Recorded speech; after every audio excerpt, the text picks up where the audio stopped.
वो कृष्ण तो मेरा रूप रखकर सबको भ्रमित करता रहता है। बहरूपिया मात्र है वो तो। उस कृष्ण का तो इस संसार में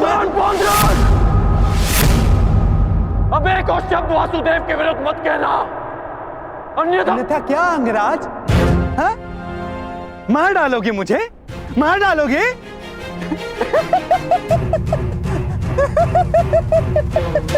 दुर्योधन, तनिक देखो तुम्हारी सेना का ये वीर कहीं वास्तविकता में उस छलिए का गुप्तचर तो नहीं है? छलिए और बहरूपिये तो तुम हो पौंडरक।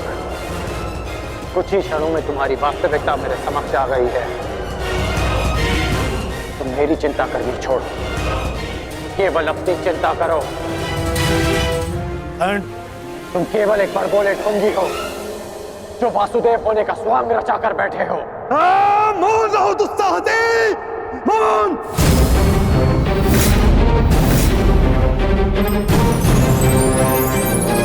तेरा इतना दुस्साहस कि तो मुझे पौंड्र का वासुदेव को ढोंगी कहता है, मूर्ख! शांत हो जाओ मित्र, शांत हो जाओ। पौंड्र, कांड का यह तात्पर्य नहीं था। मेरा यही तात्पर्य था। ये ढोंगी है।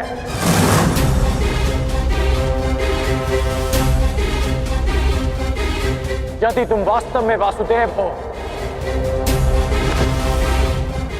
तो मुझे निशस्त्र करके दिखाओ। मैं तुम्हें चुनौती देता हूं। पौंड्र वासुदेव को चुनौती?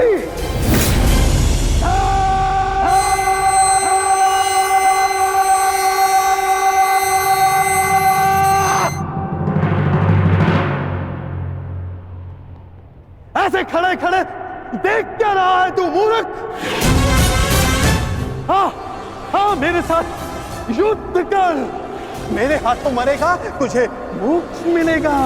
हाँ, जिस प्रकार आज मैं तेरा अंत करने वाला हूं, उसी प्रकार मैं उस कृष्ण का भी अंत करूंगा, उस रणछोड़ का। जो रासलीला के नाम पर स्त्रियों को भ्रमित करता है, जो बाल क्रीड़ा के नाम पर स्त्रियों के वस्त्र चुराता है, जो स्वयंवर से स्त्रियों का हरण करता है, उस कृष्ण का पक्ष ले रहा है तू। उसके लिए तू मुझसे युद्ध कर रहा है। उस कृष्ण का भी मैं वध करूंगा, पहले तेरा, उसके बाद उसका। अब तुम्हें सीमा पार करती है।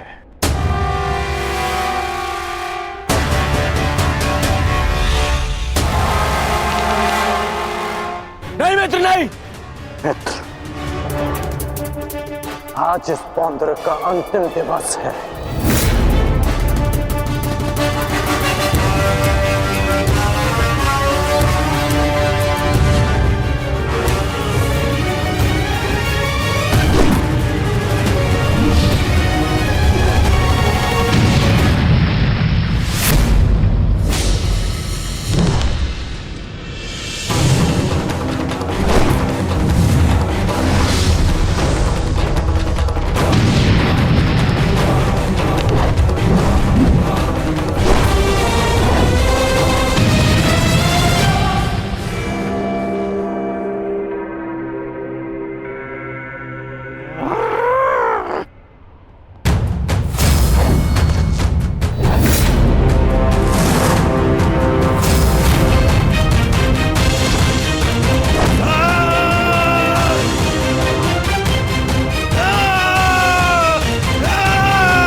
अगला प्रहार तुम्हारे सीने को चीर देगा पौंद्रक।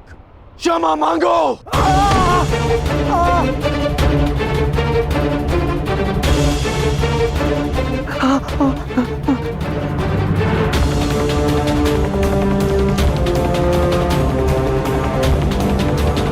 अब बोलो, क्या कह रहे थे तुम? कौन हो तुम? मैं ही हूं वास्तविक वासुदेव। पौंद्रक वासुदेव मैं ही हूं। पाखंडी! नहीं गढ़, मित्र नहीं, नहीं मित्र। रुक जाओ अंगराज।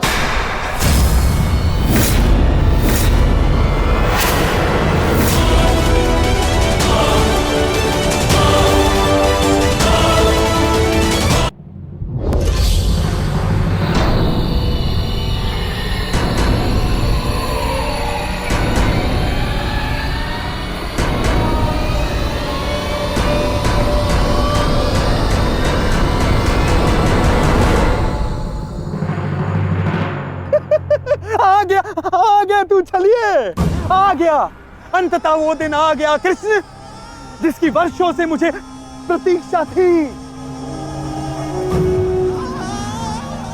यदि अंत से पूर्व मनुष्य को उसकी भूल का भान हो जाए तो अच्छा ही होता है। अब तो तुम्हें विश्वास हो गया होगा कि वास्तविक वासुदेव कौन है। मैं ही हूं वास्तविक वासुदेव।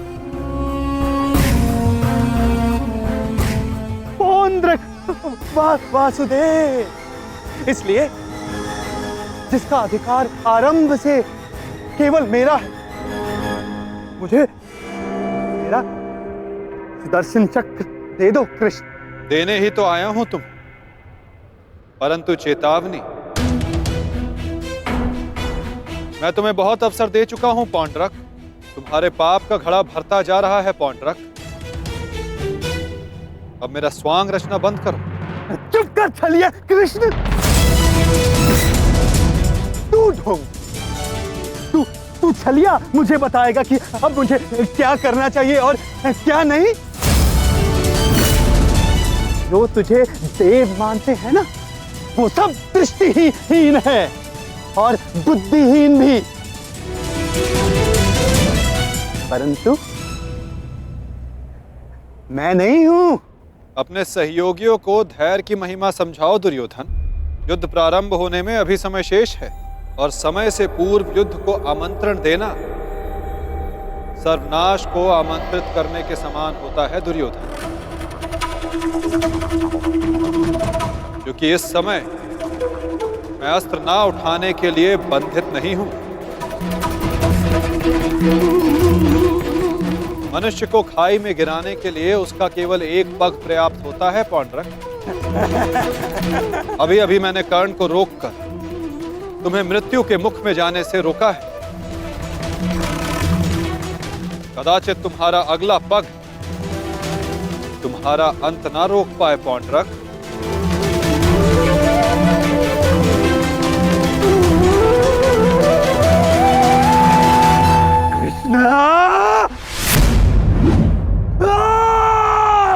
बंद कर ये भाषण छलिए।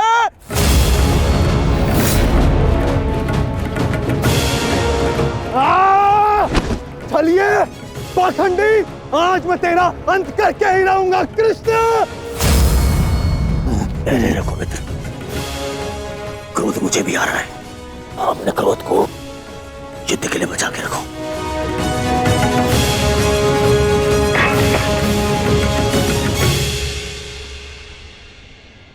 ठीक कहा वासुदेव, युद्ध होगा परंतु उचित समय पर और उचित स्थान पर। उस महायुद्ध के प्रथम दिवस पर मैं आपको उत्तर अवश्य दूंगा।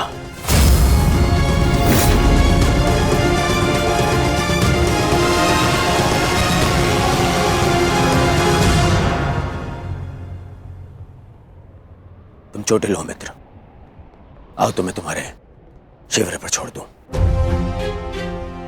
आओ।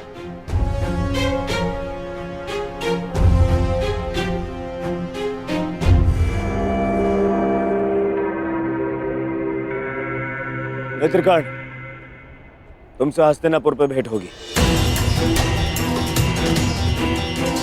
आशा है तब तक तुम अपने इस भ्रम से निकल जाओगे और तब तुम समझोगे कि मेरा चुनाव उचित था। आशा तो मुझे थी मित्र कि तुम अपने भ्रम से निकलकर वास्तविक शक्ति को पहचानोगे, परंतु अब कोई लाभ नहीं। जो हानि तुमने स्वयं को और हम सबको पहुंचानी थी वो तुम पहुंचा चुके हो। चल मोटे, आज कृष्ण, मैं अपना सुदर्शन चक्र तुझसे लेकर रहूंगा, जिस पर आरंभ से केवल मेरा अधिकार था, है और रहेगा।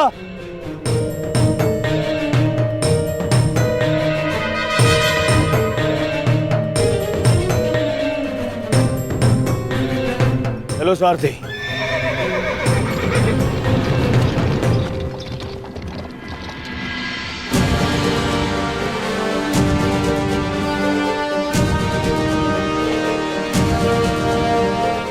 प्रणिपात वासुदेव,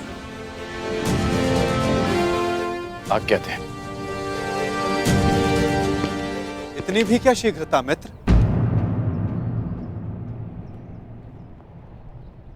सारथी रह चुका हूं तुम्हारा।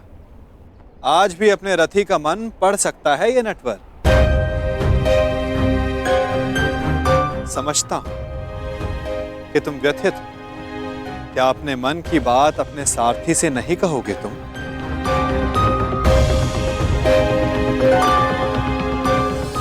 अपने रथी का मन आप पढ़ सकते हैं ना,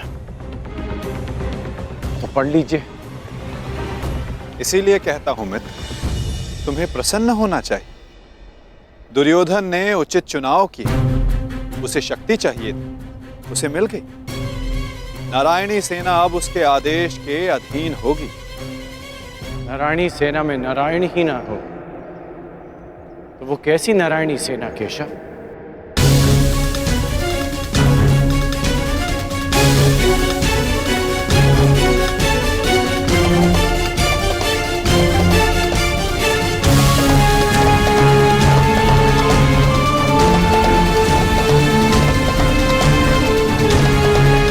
जो दुर्योधन ना पहचान सका वो आप जानते हैं, और उसे मैं भी देख सकता हूं। जिस क्षण उसने आपको त्याग कर सेना को चुना, उसी क्षण उसने विजयश्री थाल में सजाकर पांडवों को भेंट कर दी।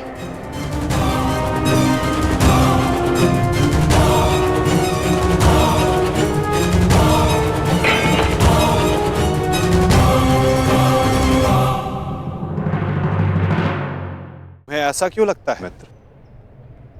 नारायणी सेना दुर्योधन के अधीन होने से उसकी शक्ति में वृद्धि अवश्य हुई है। तुम्हें नहीं लगता कि अर्जुन ने भूल की? क्या मिला उसे निहत्थे कृष्ण को चुनने से?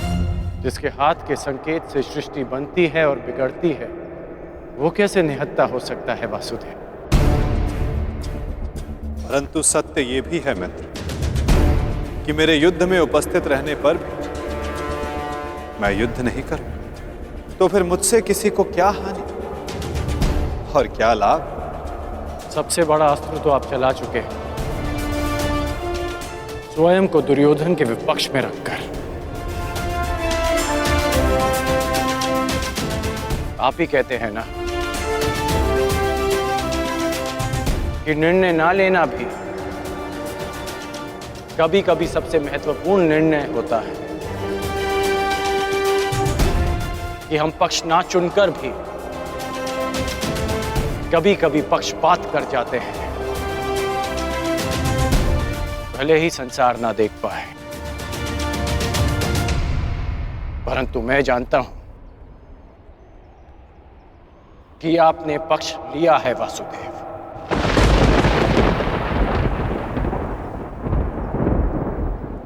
नहीं मित्र, मैं किसी का पक्ष नहीं लेता, ना किसी को चुनता हूं।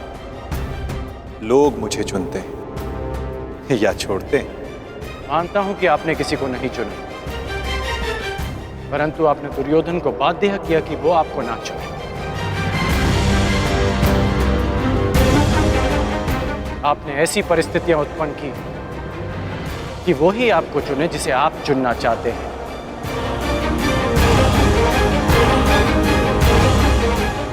क्या ये एक प्रकार का पक्षपात नहीं वासुदेव? तुम्हारी यही प्रवृत्ति मुझे भाती है मित्र, और तुम्हें सबसे भिन्न बनाती है। तुम बुद्धिमान हो और स्पष्टवादी भी।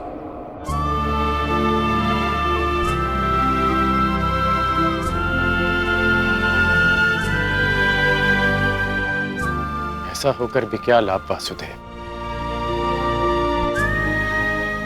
जब मैं आपका साथ ना पा सका।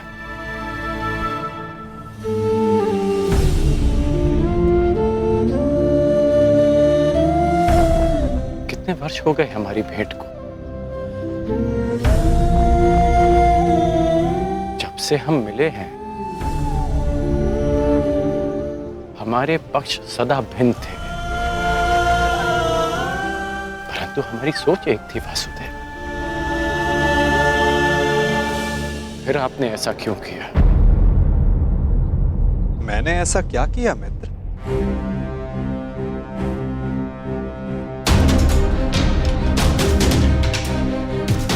आप सब जानते हैं, फिर भी ये प्रश्न कर रहे हैं।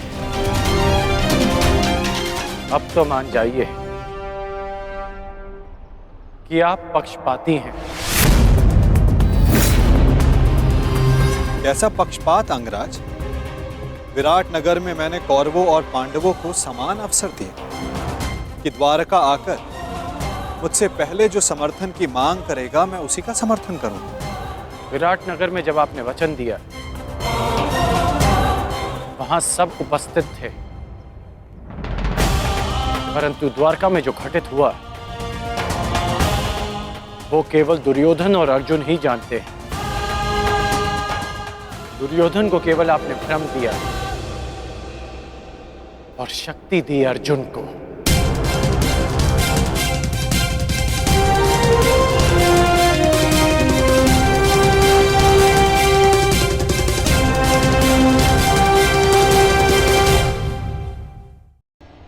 द्वारका में जो घटित हुआ वो केवल दुर्योधन और अर्जुन ही जानते हैं। दुर्योधन को केवल आपने भ्रम दिया और शक्ति दी अर्जुन को। नारायणी सेना को चुनना दुर्योधन का चुनाव था मित्र। मैंने तो उसे केवल विकल्प दिया। अब दुर्योधन ने क्या चुना ये तो उसका निर्णय है। इसमें मैं क्या कर सकता था? आप जो कर सकते थे आपने किया माधव,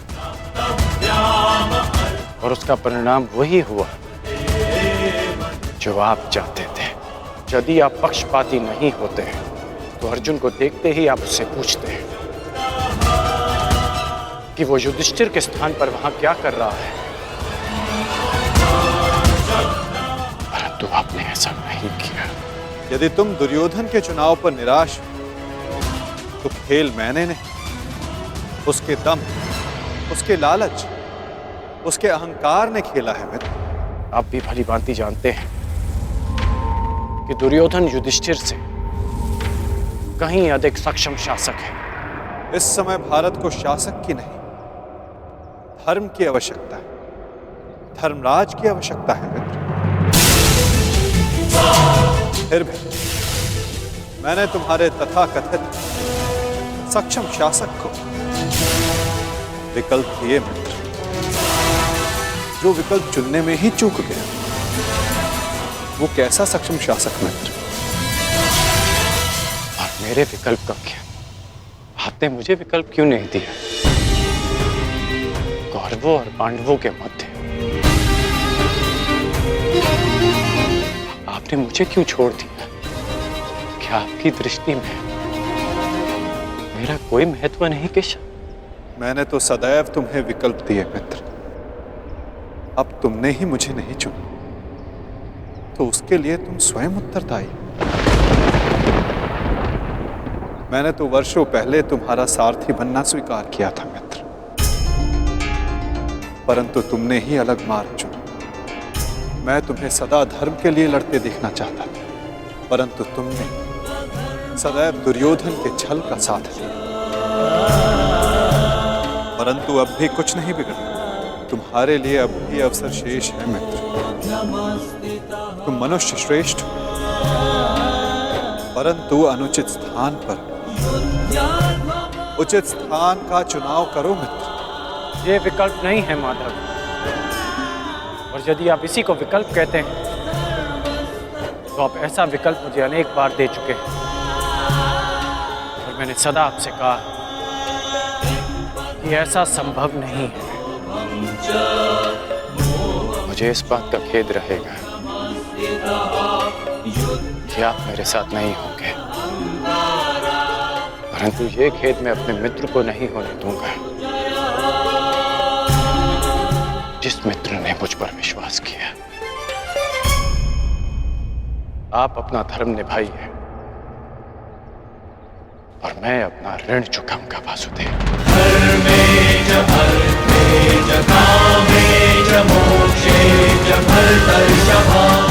युद्ध में भेंट होगी, प्रणिपात वासुदेव।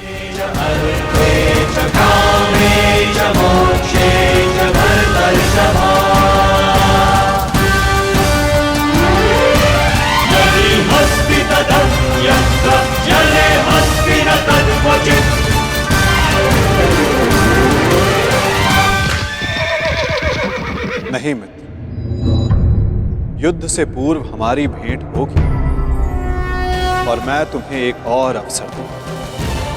तुम्हें आभास कराऊंगा कि जितना सम्मान तुम्हें चाहिए उससे कहीं अधिक सम्मान के योग्य हो तुम। अगली भेंट में तुम्हारी वास्तविकता से भेंट करवाऊंगा मित्र। तुम्हें ज्ञात होगा कि तुम वास्तव में कौन हो। आशा है कि उस दिन तुम उचित विकल्प चुनोगे मित्र।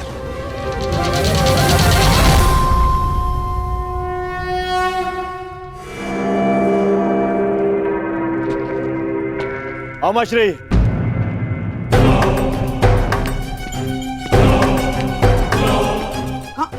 कहाँ थे तुम?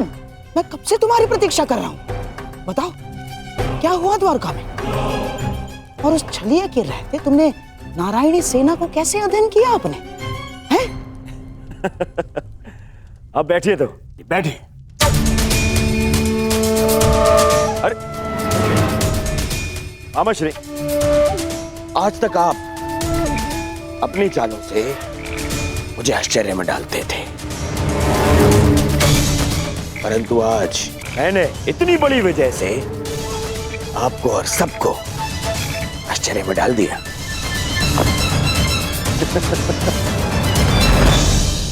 सब इतने प्रसन्न है मेरे इस निर्णय से। सिवाय मेरे मित्र कर्ण के। समझ में नहीं आता उसे अभी भी ऐसा क्यों लगता है कि मुझे सेना को छोड़ के उसने हत्या कृष्ण को चुनना चाहिए था।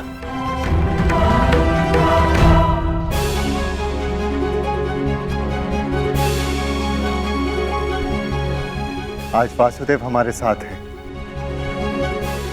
तो इसका सारा श्रेय पांचाली को जाता है। यदि तुमने अर्जुन को ना भेजा होता तो कदाचित ये संभव ना होता। आपका मेरे प्रति इतना विश्वास मेरे लिए बहुत सम्मान की बात है आर्य,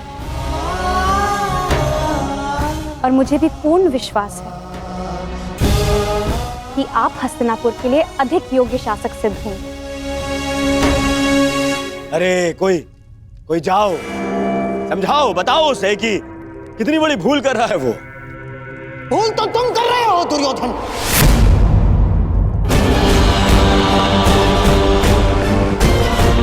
आज पहली बार मैं कर्ण से सहमत हूं। तुम्हें नारायणी सेना के स्थान पर कृष्ण को ही चुनना था। ये क्या कर लिया तुमने? अरे मैंने क्या किया मामाश्री?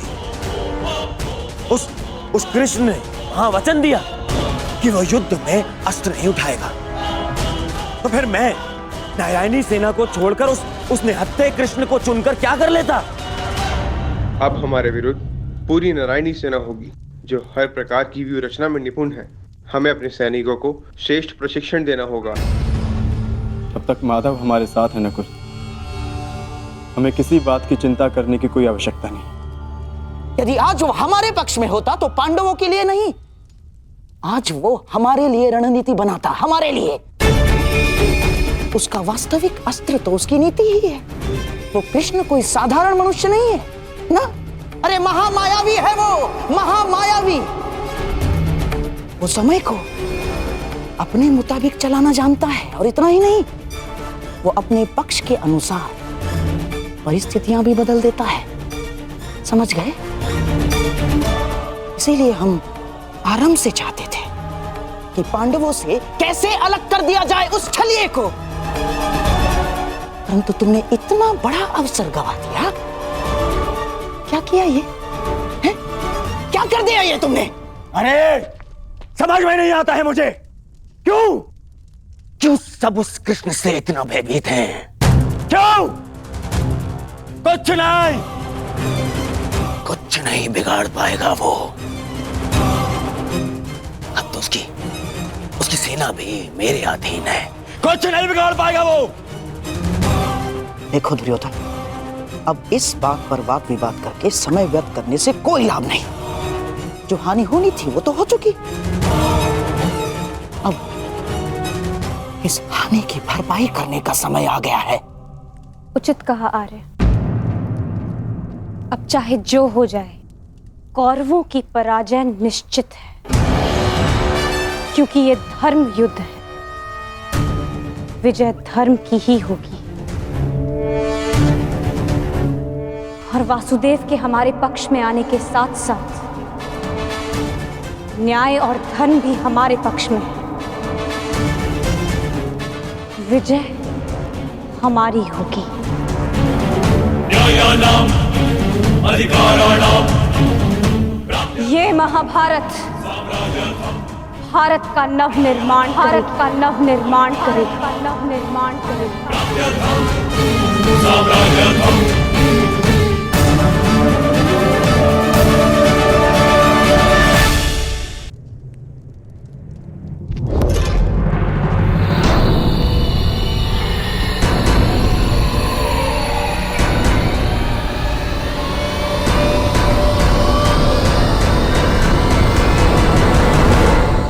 अच्छा हुआ कर्ण, तुम आ गए। हम तुम्हारी प्रतीक्षा कर रहे थे। हाँ, सभा का आरंभ मैं सबसे पूर्व महाराज धृतराष्ट्र को राजकुमारी लक्ष्मणा के विवाह की बधाई देकर करना चाहता हूं। बधाई हो महाराज। और हाँ, अत्यंत खेद के साथ मुझे ये भी कहना पड़ रहा है कि ये अंतिम शुभ अवसर था जिसमें सारे कुरुकुल ने भाग लिया। हाँ, क्या पता इस युद्ध के पश्चात कौन जीवित रहेगा और कौन नहीं।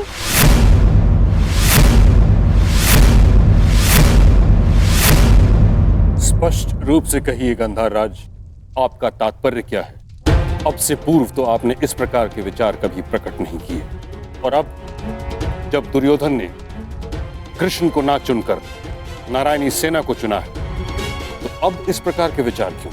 आपका प्रश्न उचित है महामहिम, परंतु यदि मैं अपनी भूल स्वीकार भी करता हूं, तो क्या वो भूल मैं सुधार सकता हूं? कर्ण, तुम्हारा इस विषय में क्या कहना है? मेरा मानना है कि हमें वार्तालाप में समय व्यर्थ नहीं करना चाहिए। हमें अपनी सेना को प्रशिक्षण देकर उन्हें और शक्तिशाली बनाना होगा। अपनी सेना में अधिक से अधिक महान योद्धाओं को एकत्रित करना होगा। मेरा एक और मानना है कि हमें युद्ध के लिए तत्पर रहना चाहिए।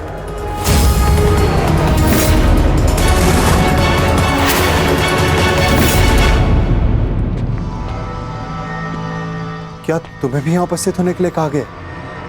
हाँ भ्राताश्री, मुझे प्रहरी ने निद्रा से उठाकर संदेश दिया कि हमें शीघ्र ही यहाँ उपस्थित होना है। परंतु क्यों और किसके आदेश पे? ये आदेश मैंने दिया है।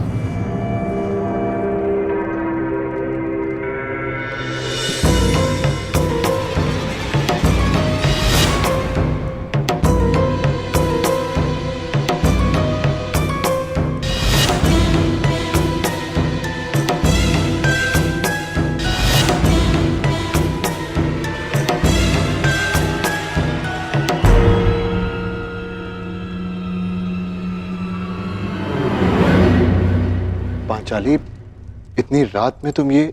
क्योंकि ये समय सोने का नहीं है धर्मराज, जागने का है। और जो बात मैं कहना चाहती हूँ उसके लिए सूर्योदय की प्रतीक्षा नहीं कर सकती। ऐसा क्या है पांचाली?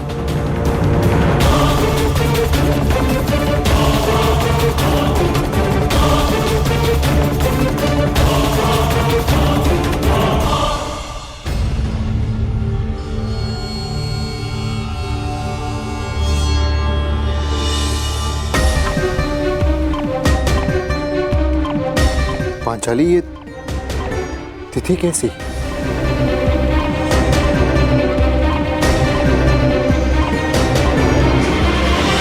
ये वो तिथि है आर्य जिस दिन हम कौरवों के विरुद्ध युद्ध आरंभ करेंगे। यदि ये युद्ध हुआ तो कितने योद्धा और कितने सैनिक मारे जाएंगे? महाराज, इस तथ्य से सभा में उपस्थित सभी मनुष्य अवगत हैं। हाँ, ये भी तो हो सकता है कि हम में से किसी को युद्ध में जाने की आवश्यकता ना पड़े।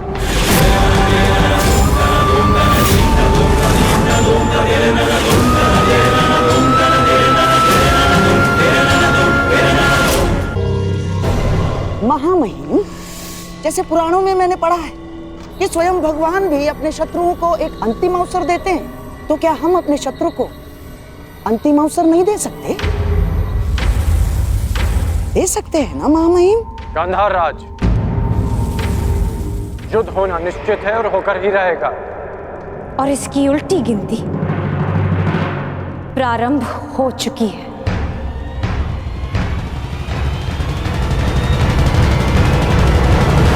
मैं तुम्हारे विचारों से सहमत नहीं हूं। जितना असहमत मैं गंधार नरेश की सोच से हूं, उतना ही असहमत मैं इस निष्कर्ष से हूं। हर परिस्थिति में संधि युद्ध से श्रेष्ठ होती है। हमें पांडवों से संधि वार्ता कर लेनी चाहिए।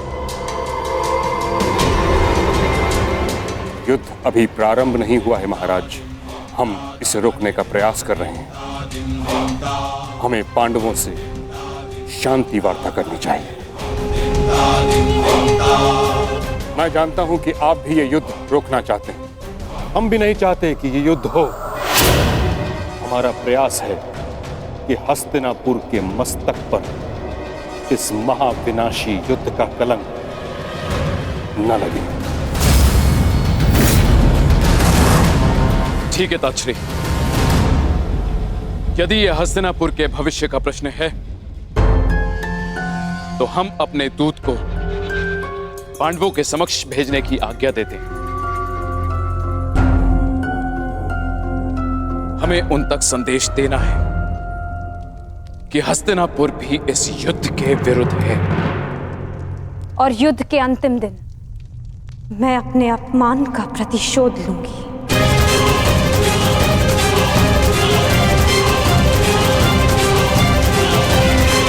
जिस दिन दुर्योधन का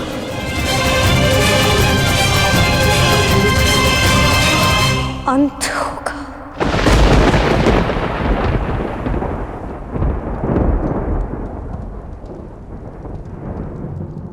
महाराज ऐसे ये मेरा अंतिम निर्णय है कर्ण। हमें अपनी ओर से एक प्रतिनिधि चुनना होगा।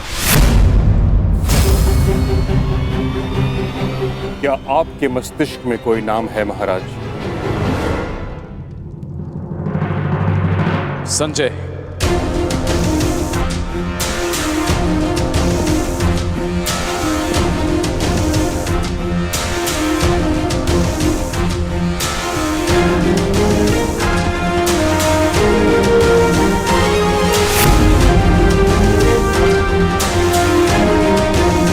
प्रणिपात महाराज।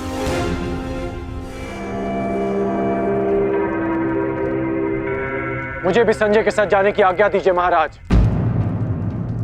नहीं कर्ण, यह एक अत्यंत संवेदनशील प्रकरण है। हमें योद्धा नहीं, नीति परख मनुष्य चाहिए।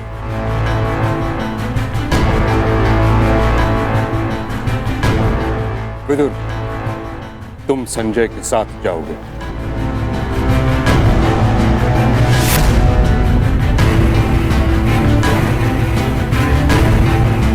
तो ठीक है, विदुर और संजय दोनों हस्तिनापुर की ओर से शांति प्रस्ताव लेकर जाएंगे। यह एक पारिवारिक प्रकरण है और हम नहीं चाहते कि परिजन ही परिजनों का रक्त बहाए। उचित है पांचाली, उचित है। अब ये युद्ध तुम्हारे बताए हुए दिन ही आरंभ होगा।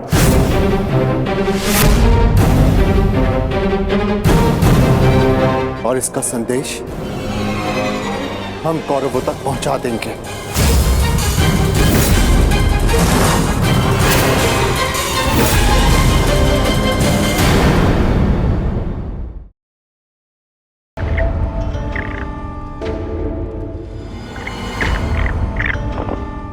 अपने खेल पर ध्यान रखो दुर्योधन, नहीं तो तुम मुझे परास्त नहीं कर पाओगे। क्षमा कीजिए महाश्री, आपके इस चौसर में आपके जितना कौशल नहीं है मेरा, और खेल में मेरा ध्यान नहीं लग रहा है क्योंकि मुझे समझ में ही नहीं आ रहा है कि आपने ऐसा किया क्यों। मैं पांडवों के समक्ष प्रस्ताव ले जाने के विरुद्ध था, आपने मुझे बाध्य किया। क्यों? आप पांडवों का विनाश नहीं चाहते? आप बदल गए क्या? क्यों आपने पिताश्री को शांति प्रस्ताव ले जाने के लिए मनाया? तुम्हें क्या लगता है दुर्योधन, क्या यह शांति प्रस्ताव युद्ध को रोक पाएगा? कदापि नहीं। अब यह युद्ध होकर रहेगा। इस युद्ध को कोई नहीं रोक सकता। अरे तो फिर संजय और विदुर को शांति प्रस्ताव लेकर क्यों भिजवाया आपने? प्रयास क्यों ना बताइए ना। बताता हूं। समझो दुर्योधन, जिस प्रकार हम दूत भेजेंगे उसी प्रकार वहां से भी उन्हें दूत भेजना होगा ना। तुम्हें क्या लगता है कौन आएगा दूत बन के पांडवों की तरफ से? कौन आएगा?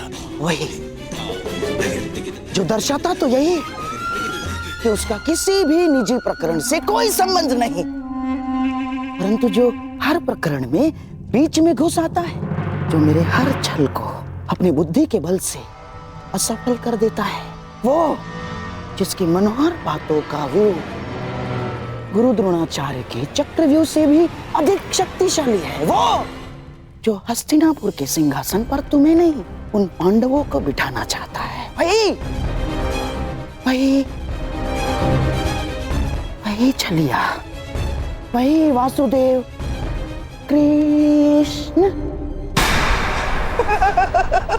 ये तो उसमें हंसने वाली क्या बात है, उसका क्या? बताता हूं।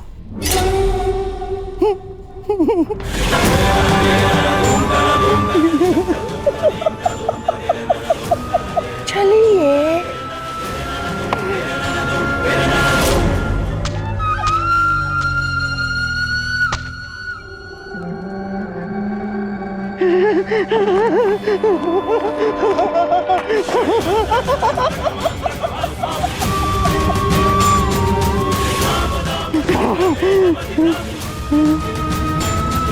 कृष्ण यहाँ आएगा तो अवश्य, परंतु यहाँ नहीं पाएगा।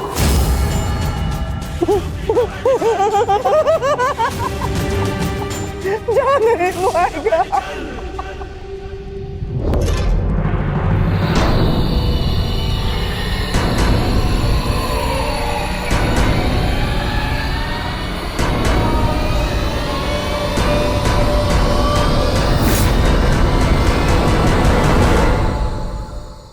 आपका क्या मत है वासुदेव?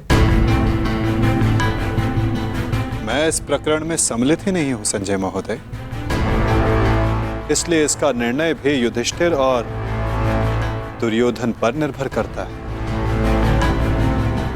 परंतु मेरा यह कर्तव्य है कि मैं आप लोगों के विचारों को जानूं, क्योंकि शांति प्रस्ताव के लिए आप सबके समक्ष मुझे भेजा गया है, और मैं ये आशा करता हूं कि धर्मराज भी शांतिपूर्वक इस प्रस्ताव पर विचार करेंगे। वो तो इस पर निर्भर करता है कि आपके युवराज का क्या विचार है। मैं केवल महाराज धृतराष्ट्र का संदेश लेकर आया हूं वासुदेव। युवराज दुर्योधन के विचार मैं नहीं जानता, क्योंकि मेरे पास दिव्य दृष्टि नहीं है। किसे ज्ञात संजय महोदय, किसी दिन आपको दिव्य दृष्टि मिल जाए और आप वो देख पाए जो सबके लिए संभव ना हो।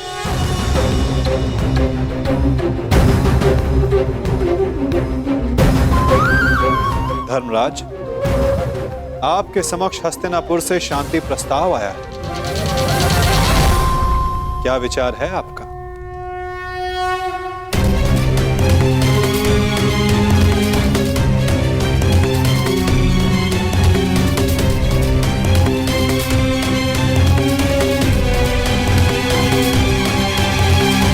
यदि हस्तिनापुर शांति चाहता है तो हमें भी युद्ध करने की कोई ललक नहीं।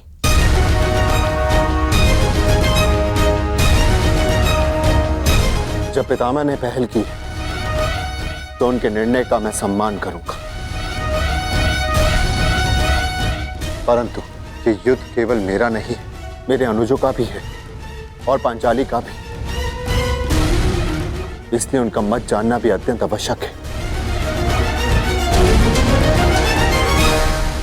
हमें ज्ञात है कि अवश्य ही तुम सबके हित की सोचोगे युधिष्ठिर, इसलिए हम सबको सबसे अधिक आशा तुमसे ही है।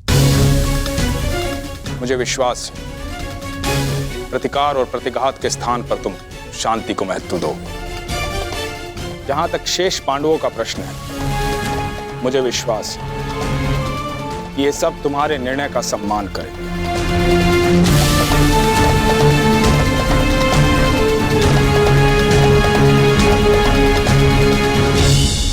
विचार विमर्श करके उत्तर दे धर्मराज,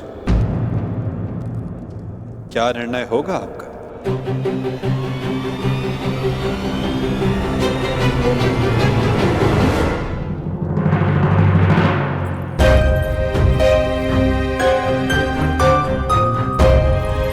वृषसेन। अरे लक्ष्मणा, कैसी हो? मैं ठीक हूँ, परंतु तुम्हें यहाँ देख के आश्चर्य हुआ। तुम यहाँ कैसे? वो मैं शाम से मिलने आया था। हाँ, परंतु कुमार शाम से पहले मैं तुमसे मिलना चाहती थी। परंतु क्यों? क्योंकि अब केवल तुम ही अपने मित्र को इतनी बड़ी भूल करने से रोक सकते हो। सांब युद्ध में न केवल अपने पिता के विरुद्ध खड़े हो रहे हैं, अपितु वो स्वयं हस्तिनापुर की ओर से नारायणी सेना का नेतृत्व कर रहे हैं। परंतु अभी भी कुछ नहीं बिगड़ा है वृषसेन। सांब तुम्हारा मित्र है, उसे समझाओ, वो तुम्हारी बात कभी नहीं टालेगा। क्षमा चाहता हूँ लक्ष्मणा। देखो, मैंने सदैव मित्र बनकर तुम्हारी सहायता की है, तुम्हारा पक्ष लिया है, परंतु आज मैं सांब का पक्ष लूंगा। ऋषिसेन? हाँ लक्ष्मण, मैं ये बहुत पहले ही निर्णय ले चुका हूं कि सांब जिस भी पक्ष में होगा मैं सदैव उसी का साथ दूंगा।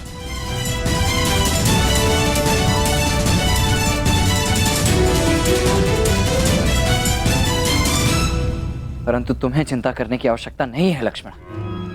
मेरे जीते जी सांब को कुछ नहीं होगा, विश्वास करो मेरा।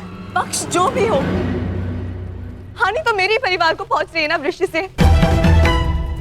तुम ही बताओ मुझे, प्रभु से मैं किस पक्ष के लिए प्रार्थना करूं? दोनों ही पक्षों में मेरा ही परिवार लड़ रहा है। मैं क्या करूं वृषसेन? तुम्हारे इस प्रश्न का उत्तर मेरे पास नहीं है लक्ष्मण। मैं तो ये भी नहीं कह सकता कि मैं तुम्हारी इस असमंजस से भरी परिस्थिति को समझ सकता हूँ। तुम इस युद्ध में भाग क्यों ले रहे हो वृषसेन? तुम्हारा तो पांडवों से कोई संबंध नहीं है, तो तुम अपने पिता के साथ इस युद्ध में क्यों भाग ले रहे हो? केवल इसीलिए लक्ष्मणा, क्योंकि सांब कौरवों के पक्ष में, और इससे अधिक मेरे लिए कुछ महत्वपूर्ण नहीं। ऋषिसेन, तुम्हें भान है तुम कितनी बड़ी भूल कर रहे हो। नहीं भान है तुम्हें, यदि भान होता तो इस युद्ध में भाग लेने के बजाय उसे रोकने का प्रयत्न कर रहे होते तुम। मैं तुम्हारे समक्ष बहुत सी उम्मीदें लेकर आई थी वृषसेन, परंतु प्रतीत होता है कि मेरी भूल थी। अपना ख्याल रखना वृषसेन।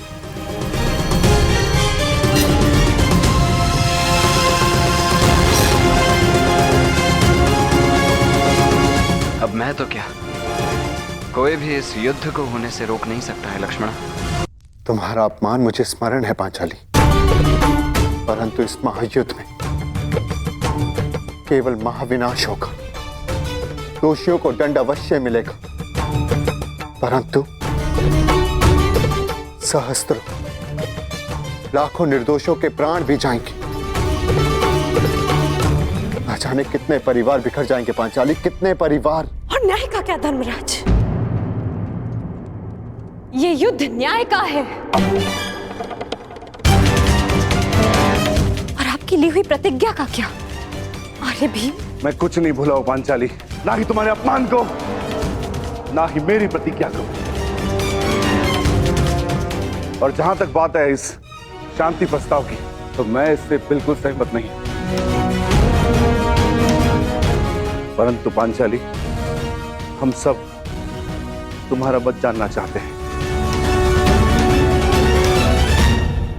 क्योंकि यह प्रस्ताव स्वयं पितामह और महाराज के द्वारा भेजा गया है, और इसे ऐसे ही ठुकराया भी नहीं जा सकता। आप भूल रहे हैं वृकोदर, उस सभा में श्रद्धेय पितामह और महाराज धृतराष्ट्र भी उपस्थित थे,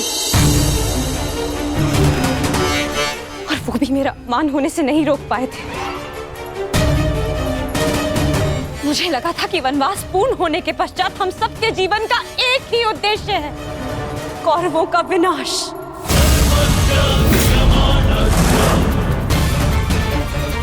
परंतु अब मुझे ऐसा प्रतीत होता है कि आप सबके लिए केवल प्रस्ताव ही महत्वपूर्ण है।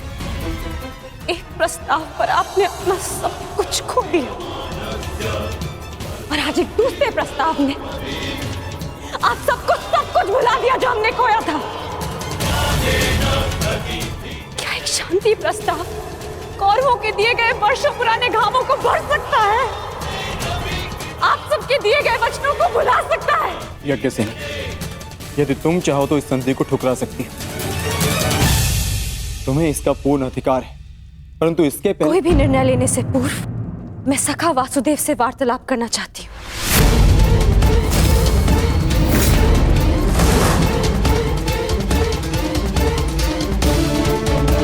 क्या हुआ? सखा कहाँ है? वो हस्तिनापुर के लिए प्रस्थान कर रहे हैं। परंतु क्यों? परंतु क्यों? पांडवों की ओर से शांति दूत बनकर।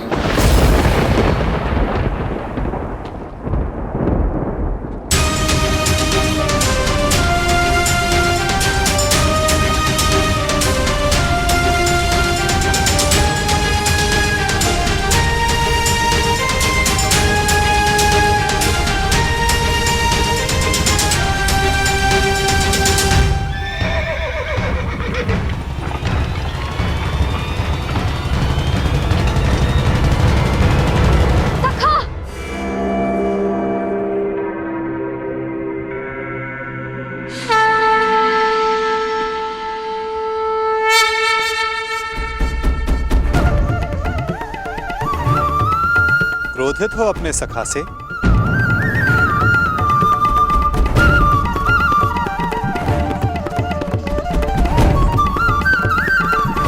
क्रोधित हो अपने सखा से?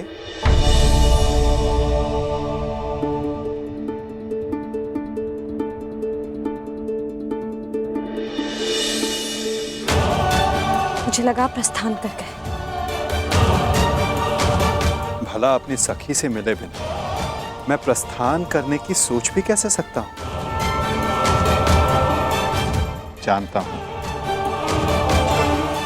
तुम्हारे मन में बहुत प्रश्न तुम्हें व्याकुल कर रहे हैं। जो कुछ भी तुम्हारे हृदय में है कह सकती हो। मैं वचन देता हूं तुम्हारे हर प्रश्न का उत्तर देगा ये सखा। ठीक है, तो बताइए कहाँ जा रहे थे आप? हस्तिनापुर, पांडवों के शांति दूत बनकर? अपनी सखी का अपमान भूल गए आप सखा? अपमान करने वालों के समक्ष संधि का प्रस्ताव लेकर जा रहे हैं आप? मुझे आपसे ये आशा नहीं थी सखा। आप उन दोषियों से गले मिलने को तत्पर हो गए जिन्होंने मेरे...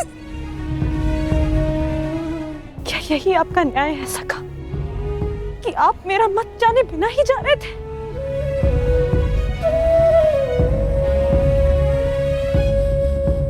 नहीं सखी, ऐसा नहीं।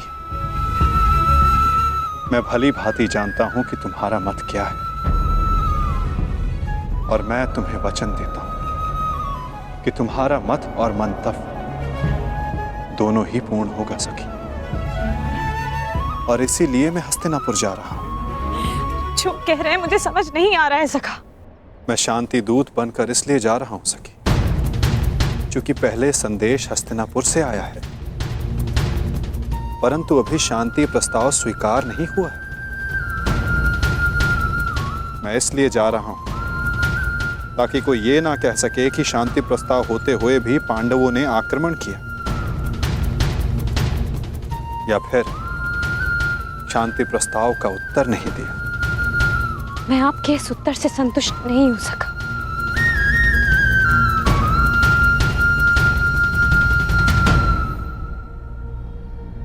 सखी, मैंने तुम्हें यह कहा था कि मैं तुम्हारे प्रश्नों का उत्तर दूंगा, परंतु संतुष्ट होना या ना होना ये तुम पर निर्भर करता है सखी। अब मुझे हस्तिनापुर जाने की आज्ञा दो।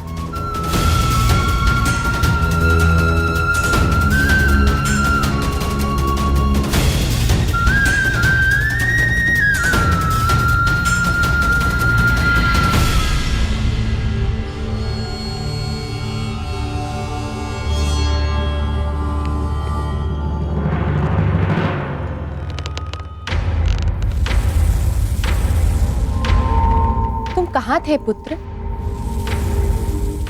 द्वारका। परंतु क्यों?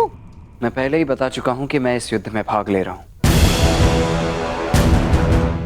और उसी पक्ष से लड़ने वाला हूं जिस पक्ष से मेरा मित्र साम लड़ने वाला है। साम युवराज दुर्योधन के पक्ष में है और इसीलिए मैं भी वही हूं। मौन क्यों है? समझाइए, इसे रोकिए।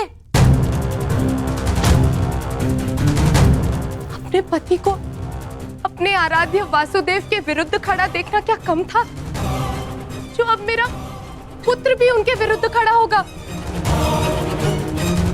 नहीं, मैं तुम्हें इस युद्ध में भाग नहीं लेने दूंगी, कुछ नहीं होने दूंगी तुम्हें। आप इसे रोकिए, समझाइए। श्री कृष्ण के विरुद्ध युद्ध में खड़े होने का अर्थ है केवल सर्वनाश, और ये अपने पिता की आज्ञा के विरुद्ध जाकर इस युद्ध में भाग नहीं ले सकता है।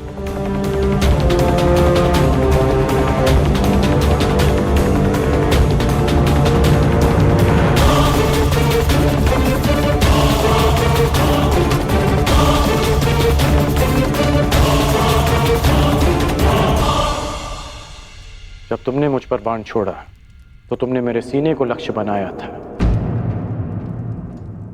परंतु तुम्हारा लक्ष्य थोड़ा चूक गया। उसमें तुम्हारी भूल नहीं थी, उसका कारण तुम्हारा धनुष था। तुम्हारा धनुष संतुलित नहीं है।